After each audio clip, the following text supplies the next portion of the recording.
It's hard to review an iPad, just like it's hard to review any new tablet these days. With notebook computers slimming down and smartphones puffing up, it's tougher and tougher to justify the use case for the so-called third screen, a category Apple itself popularized 4 years ago with the original iPad. But while tablet sales may be flagging, there's still a market for them, and there are still tablets worth getting excited about. In a lot of ways, this is one of them. I'm Michael Fisher with Pocketnow, and this is our video review of the iPad Air 2.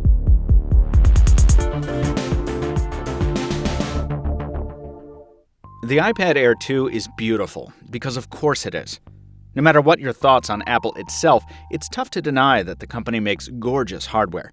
At 6.1 millimeters in depth, it's one of the thinnest tablets you can find, and its aluminum frame with elegant chamfered edges gives it a rigidity and a sense of style that few competitors can match.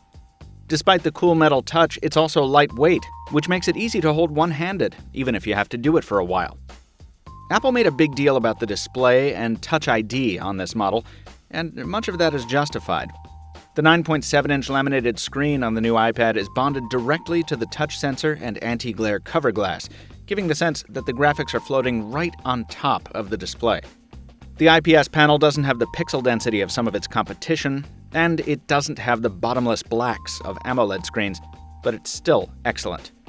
The bezels flanking it have been slimmed down, but they're still wide enough for you to anchor a thumb comfortably without touching the screen by accident.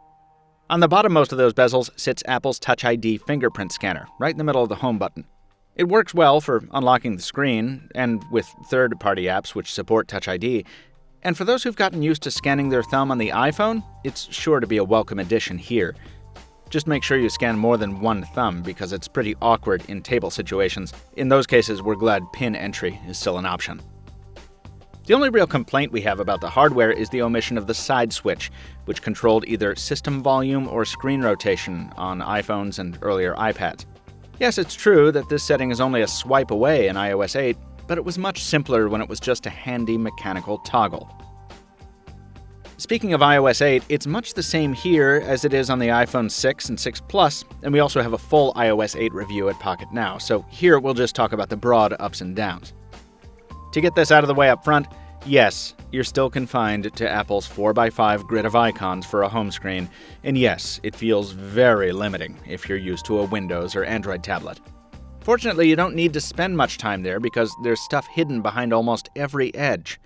Swipe down from the top for the cleaned-up notification center, which gives you reminders, appointments, and third-party widgets in addition to alerts.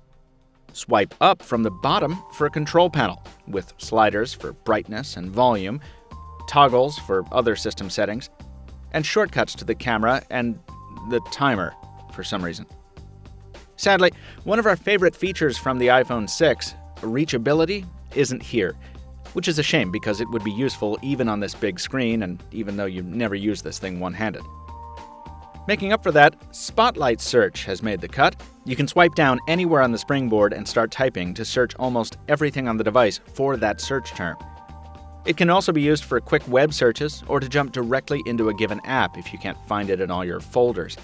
And once you've gotten used to having it, it's really hard to go without it on a non-iOS tablet. Other stock applications like Calendar, Contacts, and Photos use the big canvas of the display beautifully in iOS 8. And of course, it's all backed up by a third-party ecosystem that's second to none.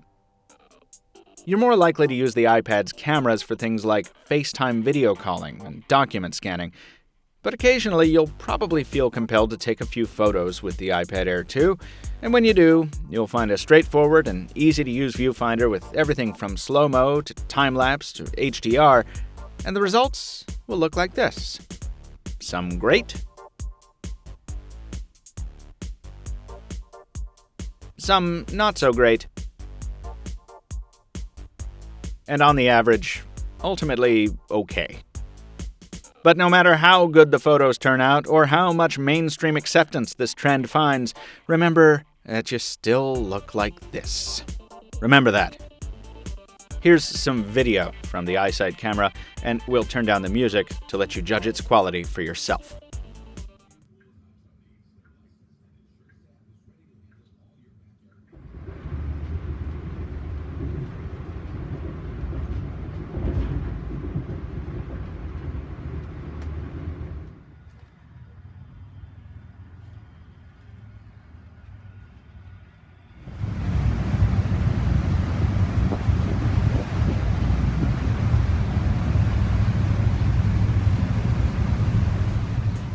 Once you're through taking photos and video, you get to experience the performance of Apple's new A8X processor with 2 gigs of RAM.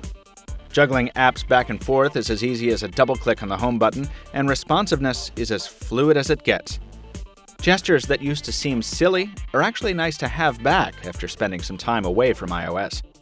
The big screen is a huge pull for gaming, of course, and Apple's revised hardware makes short work of both elementary titles like Implode and more demanding apps like F-18 Carrier Landing. On the radio side, Wi-Fi reception seemed right on par with the Nexus 9.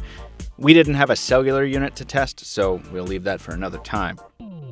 The bottom-firing speakerphone is very loud. Here in New England, it's getting a little chilly as we move into the wintertime, but even the constant drone of our space heater isn't able to drown out the iPad Air 2. For your information, we turned it off for this test. Captain Starlog supplemental. We've arrived at the last known coordinates of the Ticonderoga. I'm picking up debris. Hull fragments.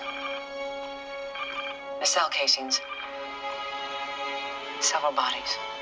Human. Keep scanning. Finally, there's battery life. And here, Apple keeps its word. You really can roll out of bed in the morning, use this thing all day, and come on home and expect there to be some charge left.